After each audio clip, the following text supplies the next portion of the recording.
Bom dia, nobre deputado Vermelho, grande deputado, grande nome da política do Paraná, aqui em Brasília.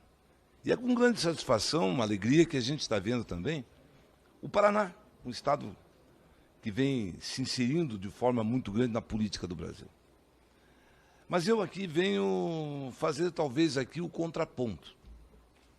Porque ideias, projetos, e principalmente ideias, não são metais que simplesmente se fundem. Eu acho que nós temos posições diferentes. E eu tenho uma posição completamente diferente de tudo que foi dito.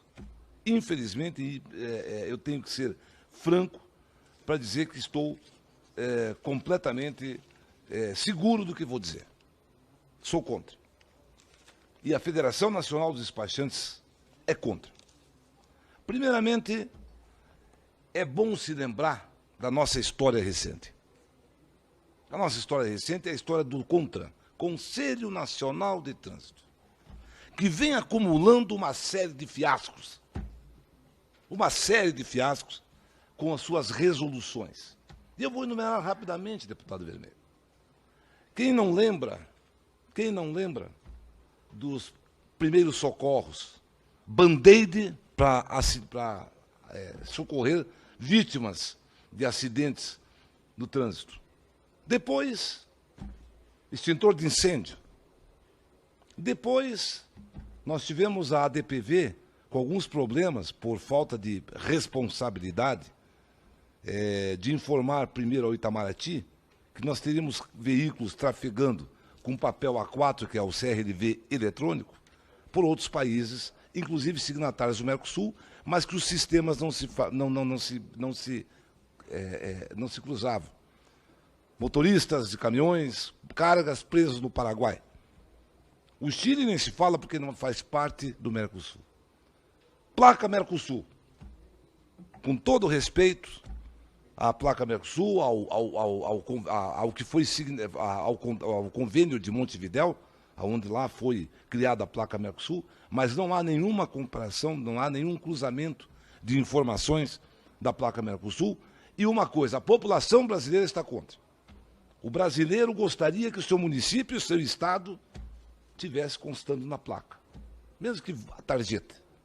Mas isso não é o caso que nós vamos aqui. Vamos adentrar a questão da resolução que está do RENAVE, que é a 797, e depois teve alteração com a resolução 818 do CONTRAN.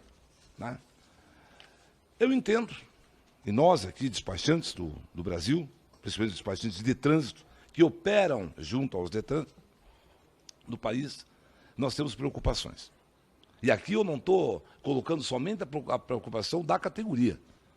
Acima de tudo, nós estamos preocupados com o cidadão brasileiro, também com os comerciantes, agência auto, as multimarcas. Né? Então, mais uma resolução. E o DENATRAN, o CONTRAN, vem legislando de forma muito grande. Vem legislando, muitas vezes o deputado, que tem o voto do povo, que tem o seu trabalho, muitas vezes tem um projeto deputado e que não chega ao fim, até às vezes do mandato, 4 anos, não consegue aprovar um projeto devido a todo um processo de tramitação de um projeto de lei dentro dessa casa e do Senado e depois lá na Presidência da República. Então, é difícil para o deputado. É difícil. No entretanto, conselhos, e eu vou até generalizar, não é só o CONTRAN, não, outros conselhos de agricultura, vêm legislando muito mais que esta casa. Nós já chamamos isso de legislações extravagantes, ou legislações atípicas. O CONTRAN se baseou para criar essa resolução, a 797, teve outras anteriores, e depois a 818, baseado no artigo 330 do Código de Trânsito Brasileiro. Olha só, o artigo 330 do Código de Trânsito Brasileiro diz o seguinte: os estabelecimentos onde se executem reformas ou recuperação de veículos e os que comprem, vendam ou desmontem veículos, usados ou não, são obrigados a possuir livros de registro de seu movimento de entrada e saída e de uso de placas de experiência. Às vezes o veículo vai dar uma saída e tal. Então, isso aqui. Disso aqui, para uma resolução 797, com uma série de artigos, criando uma série de situações, e mais ainda, logo em seguida, a resolução 818, que alterava 2 artigos aqui, que alterava o artigo 12 e o artigo 15, né? Alterava. Na verdade, eu acho que o CONTRAN extrapolou as suas prerrogativas. E vou dizer o porquê. O artigo, aqui essa revolução do artigo da 818, no seu parágrafo 2º, ele alterou aqui, né? O comprador de veículo usado deve providenciar transferência de propriedade junto ao órgão ou entidade executiva de trânsito, ao DETRAN, no caso, né? do Estado ou do Institucional, para emissão de novo CRV e CRLV, mediante a apresentação da TPVE e nota fiscal de venda nos termos do parágrafo 1º do artigo 123 do Código, dispensando o reconhecimento de firma do comprador. Dispensando o reconhecimento de firma do comprador. Deputado, é de uma insegurança jurídica toda a prova. É de uma insegurança jurídica. Vou dizer por quê. Eu posso comprar um veículo, financiá-lo, em nome do deputado Vermelho, porque não precisa da sua assinatura nem o seu reconhecimento, faço o financiamento, fico o carro e não pago. E aí? Aí, aqui, né, nessas resoluções aqui, nós tivemos, inclusive, não se fala mais em vistoria, inclusive de carro zero. E nós vemos lutando há muitos anos no Paraná para que na vistoria do veículo zero tenha o odômetro, que é o controle de quilometragem desde o nascimento do veículo. Ah, é veículo zero? Não, mas ele não é zero. Ele sai da fábrica, ele anda no pátio, tem uma quilometragem. Às vezes o cidadão que compra o veículo não transfere, ele não vai registrar o primeiro emplacamento imediatamente, ele fica algum tempo com o veículo, talvez 3, 4 dias, e roda com esse veículo.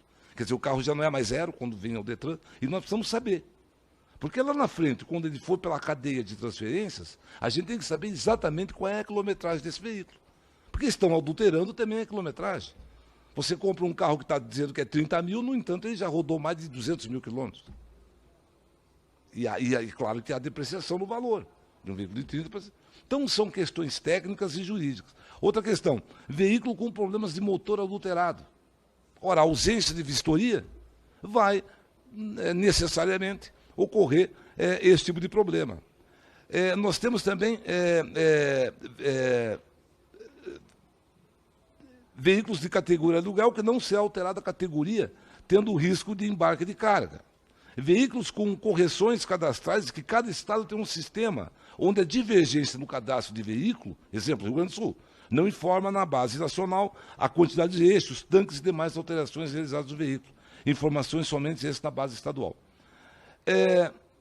E o que mais me preocupa nesse sistema de RENAVE, a capilarização de ferramentas de Estado.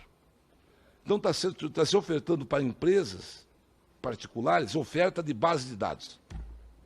Oferta de base de dados, quer dizer, está começando a capilarizar. Todo mundo vai ter acesso a dados de pessoas e dando uma insegurança muito grande. Então, eu gostaria de deixar claro. E uma outra situação. Vamos pegar agora as repercussões tributárias e os tratamentos tributários. Vamos lá. Você é obrigado a emitir nota fiscal no carro zero. Sim, carro zero. Há incidência de IPI, há incidência de ICMS. Evidente. Esse veículo usado, e aí vem a minha pergunta, com emissão de nota fiscal, nas outras operações subsequentes, haverá incidência de ICMS? Nós sabemos que o sistema de venda de veículo, né, de imposto, tem um tratamento tributário chamado substituição tributária. Ora, se nós tivermos a incidência de imposto nas operações subsequentes, possivelmente nós entraremos num outro problema constitucional, que é a bitributação ou o princípio, pela nossa Constituição, da não cumulatividade de imposto. Também temos a questão que passa aos DETRANs fiscalizar comércios. Quer dizer, cabe ao DETRAN agora, se o comerciante lá não for informar corretamente dados e tal, o DETRAN vai ter que fazer a fiscalização, começa a ser um órgão fiscalizador de empresas. Está aqui. Aqui no artigo, inciso 2º do artigo 6º. Compete aos órgãos e entidades executivas de trânsito do Estado e do Distrito Federal fiscalizar os estabelecimentos e aplicar multa prevista no parágrafo 5º. Quer dizer, aí eu acho que me perdoe o CONTRAN mais uma vez. Eu não quero que se repita mais um fiasco, mas parece que está entrando em áreas que o pessoal desconhece completamente. Por isso, deputado, eu gostaria de ser mais enfático. Nós sei que nós temos tempo, o tempo urge, mas eu gostaria de deixar claro aqui nessa casa. Quero também, nesse momento, agradecer também a presença do Elvis Badico, presidente do Sindicato dos Despachantes de Trânsito do Triângulo Mineiro e Além Parnaíba, da dona Maria de Jesus, presidente do Sindicato dos Despachantes de Trânsito do Distrito Federal, que vem nos também dar esse apoio aqui, aos meus companheiros do Estado do Paraná que vieram aqui dar esse apoio e contribuir também para que a gente consiga resolver esse problema. Para concluir, o pedido aqui fica, um pedido cumulativo. Eu vou fazer um pedido, ou melhor, alternativo, né? Ou pela sustação total da resolução, ou para que se discuta nesta casa, que aqui é o local para essa discussão. Como na abertura foi feliz, extremamente feliz, em dizer que aqui é a casa, essa comissão é o local para se discutir essas questões. E que se volta a discutir aqui com os deputados que fazem parte dessa comissão e rever alguns pontos dessa resolução. Isso vai estourar em quem? No contribuinte brasileiro? No cidadão brasileiro? A insegurança jurídica que isso está causando? Né? Falta de vistoria,